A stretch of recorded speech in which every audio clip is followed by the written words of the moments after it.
Alright guys, TanScribbit here back again today. Hope you're enjoying your day so far, and today we are going to talk about the ownership of these Call of Duty League teams. There's been a lot of discussion over the last several weeks, so the more you tend to pay players, the more they can potentially become complacent. And Crimsix has some great thoughts really about how he would run an organisation if he was to run an organisation. Also talking about, well, public salaries, and Hector and Hastro definitely have some interesting things to say on that as well. Intrigued to hear your thoughts in the comment section below. Do you think there is some truth to this? Because over the last several weeks, we've talked about, Crimsix and Clayster especially discussing a significant number of the professional league players not actually playing to win anymore, just playing to maintain their spot in the league. And Crimsix and others believe that this comes from when you pay these players too much money, and well, Crimsix has some ideas exactly how to rectify that possible situation. Like if you guys enjoyed the video, subscribe if you are new. As always, I'd greatly appreciate it. Thanks very much for that. Helps out the YouTube algorithm to a great degree. And let's hop into things then. So Henry GCSGO really started this whole discussion about public salaries in esports. Most recently, they just confirmed OpTic as well, $1.365 million. That's the deal value as well. So potentially like contract buyouts in addition to salary on the squad. So he's making all this stuff public, pretty much revolutionizing to a degree the way Counter-Strike general management works, right? So interesting to see how this one develops. And Methods then comes out and says, with the news of Cloud9 making salaries public, curious as to why all esports salaries aren't made public, kind of like they are in actual proper sports leagues, right? So, Sinful says, simply because there are too many organizations in esports today who love the idea of underpaying players and also love acting like they're not doing it. So saying that the organizations themselves would prefer these stuff not to be public, but from my perspective, it definitely does help the players if salaries were to be made public, because players, yes, there is the downside, of course, that players that are making a lot of money, if they don't perform in tournaments, all of a sudden, like, they're going to have everyone in their Twitter mentions and everyone on their backs. But at the same time, that's an incentive, right, to perform well and actually to play well, as we'll look at Hastro saying in just a second here. But it also allows players that may have a lot of stock, but maybe not exactly realize their worth, right? There's some players that might be very hot prospects out of the amateur community that are happy to sign for any contract, but if salaries are public, they realize that players they consider worse than them or like washed or whatever are actually earning more than they are. It gives them more like leverage and buying power in negotiations to actually get what they are worth. So it's very interesting if this actually does happen going forwards. And so, well, as we get here from Nameless, should pro gamer salaries be public? And Bose comes back with, and we can see Bose has been the substitute on the Chicago Huntsman, right, for this past season, making like 50,000 minimum or whatever. So I can definitely see why Bose may not necessarily want the salaries public, but hell nah, these people are going to feel obligated to be even more disrespectful and feel like you owe them something. Hector then replied to this one as well. Everyone's mentions would be on fire in the beginning, but I think it would change over time. Yeah, I mean, pro athletes have a public salary. I don't see any way it hurts. Endorsements I understand, but if that's the model we are moving towards, why not? And Hector then also replies to this one, the percentage of people that like him far, and I mean far and away, outweigh the people who don't mess with him. Trust me, he truly could not care less. So yes, this is Crimsix's idea for how to exactly fix this problem. But before we get into that, let's look at a couple of clips here from Hector and Hastro talking about their thoughts on the whole situation as to whether salaries should be public, as well some of the issues that it creates for players when you pay them a lot of money. Like, I think it would bring a lot of stability, because look, here's the deal. I'm just gonna straight up say it. When I pay a player a shitload of money, I give him a big check, a big contract, and more times than not, player falls off. Because they're not that hungry anymore. They're literally, they can eat, and they can buy nice things, and they can do all the things, they've achieved some success, and like they know that paycheck is coming for a while, and they get too complacent. So you have to dangle a carrot somehow to make players kind of pick it up.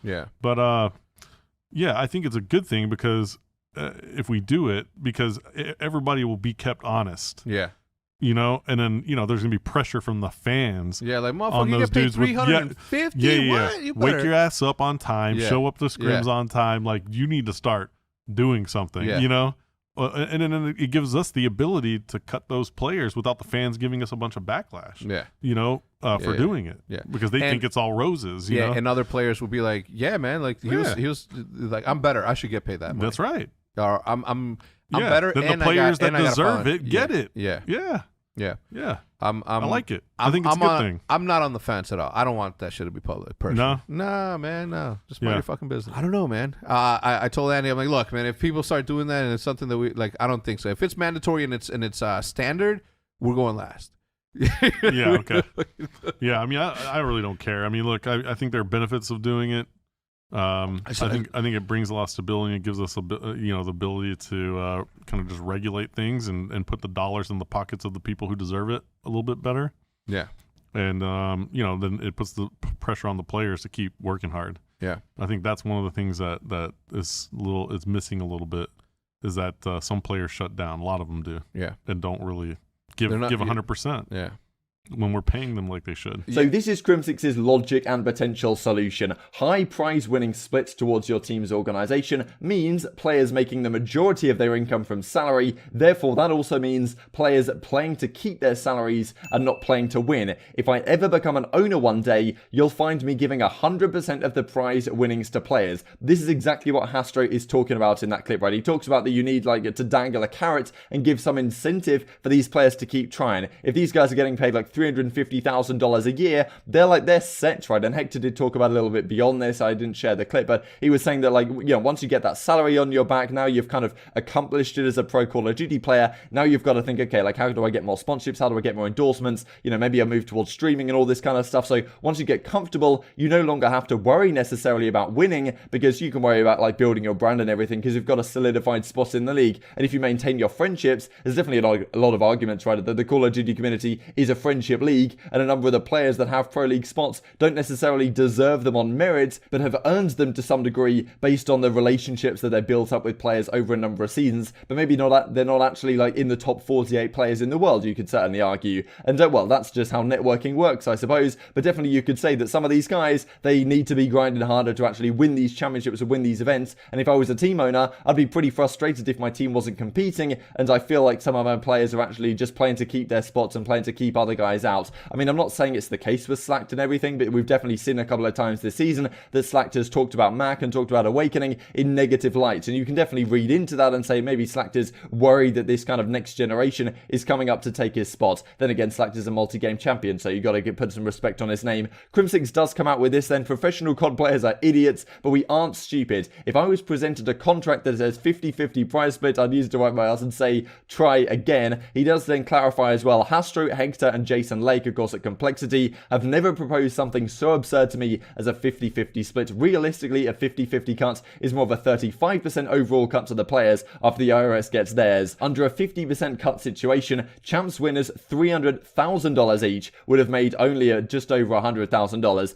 if the organization was taking their entire cut, right? So definitely Crimsix's argument is, and I think I like it in theory as well, as Marcat says, good KD equals good pay. Winning went out the window a few years ago.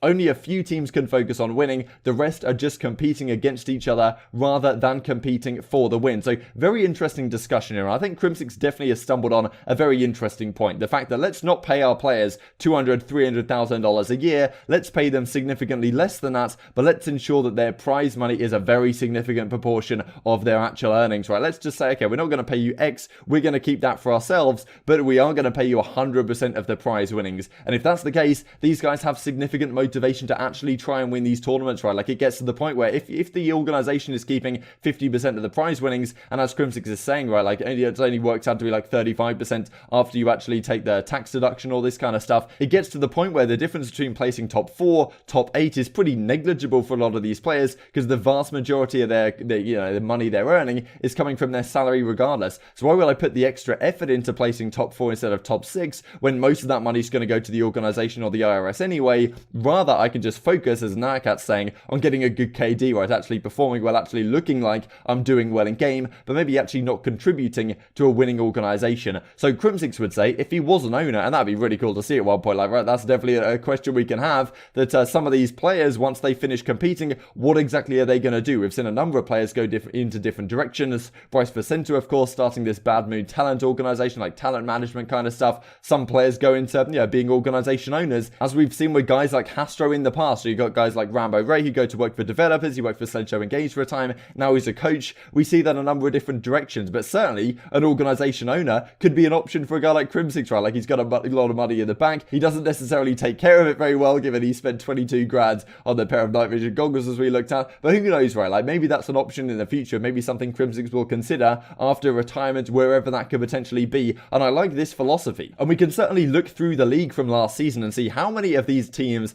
actually played to win, right? Like, how many of these teams were competitive for championships? I mean, FaZe, Empire, Mutineers, Huntsmen, Subliners are kind of on the cusp here, but then again, you can look at Subliners as we did their match against the Royal Ravens at the World Championship and see that a lot of those guys had great KDs, but they weren't winning the game, right? Like, they didn't seem like they were hitting the hill too often, didn't seem like, well, it seemed like Royal Ravens were playing much better fundamental hardpoints than the Subliners were, maybe because that some of these guys in the Subliners thought, well, if I have a 1.2 here at the World Championship, I'm not getting dropped. Maybe there's some truth to that, right? And maybe, like, the winning factor doesn't really matter so much, because at the World Championship, if you don't win, it's very likely your team is going to change regardless, especially given that the 4v4 rumor was coming into effect anyway. Players kind of knew it was going to happen. A lot of these guys potentially just playing to maintain their spot on the team. However, we're not exactly sure how these contracts work out, whether they do receive 100% of the prize money, but I certainly do doubt it, right? Maybe it's 80-20, maybe it's 70-30, something like that, but they probably don't receive all of the money. And if it was the case that they received all of the money, maybe there's a much greater incentive for a team like the Subliners or whatever, who are on the cusp, who could potentially have won the tournament on their day, to actually, like, put in a hard graft and try and win the best they possibly can and really play properly as a team, rather than, as we looked at, potentially playing as individuals to some degree to maintain their spot on the starting lineup. And maybe it would kind of override that factor of trying to maintain your spot if you do have maybe a lower salary, but also you receive all the prize money from tournaments. That definitely incentivizes you to be a highly competitive team. And we saw it this season, really, where a number of teams were never competitive, and well, probably partly because of the reasons that Crimsix is talking about here. Then again, going forwards, it goes to a 4v4 environment. In theory, we should have more competitive teams already, and well, it remains to be seen whether we will find like a top 4 teams that really compete and the rest of the guys struggle to do much for the majority of the season. So I'm very intrigued to hear your thoughts in the comment section below. Would you like to see Crimsix as an organization owner? Do you think he is correct on this issue about complacency, or what Hastro was talking about as well? Like if you guys enjoyed the video, subscribe if you are new. As always, I'd greatly appreciate it. Thank you very much for watching, and I will see you next time.